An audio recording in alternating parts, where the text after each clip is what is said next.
Let's talk about the stupid ass things that doctors tell women with hypothyroidism. I've heard them all. I'm Danielle Métive, scientist, health coach, and mom with Hashimoto's, and let me tell you, I've been there.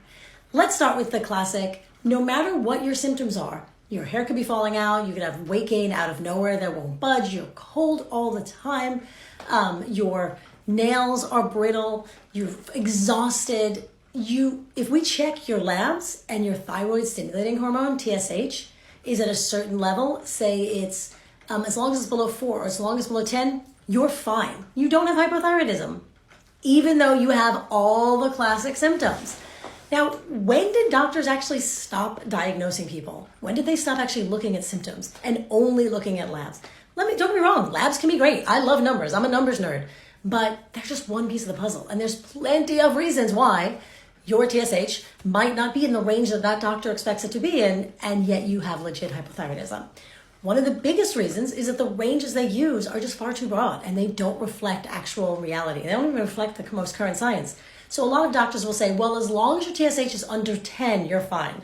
That hasn't been a number, that number hasn't been used for decades. The American Thyroid Association and the Endocrine Society both recommend much lower numbers. So that's already out of date. Then some doctors will say, as long as it's under 4. Well, you know what? A lot of people feel better when their TSH is under 2 or maybe even under 1.5. But that's not all. Your TSH could be perfectly fine, but if you're not converting from the form of a thyroid hormone that your thyroid makes, T4, which is the storage form, into T3, the active form, your TSH could be great because it reflects T4 mostly, but you're actually getting the hormone you need.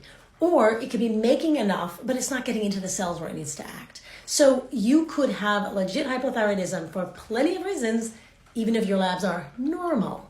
So what do? You want to find a doctor that will actually look at your symptoms, not just those numbers, and who will test more than just TSH. You want to test TSH, free T4, free T3, reverse T3, and thyroid antibodies to really get a complete picture of your thyroid.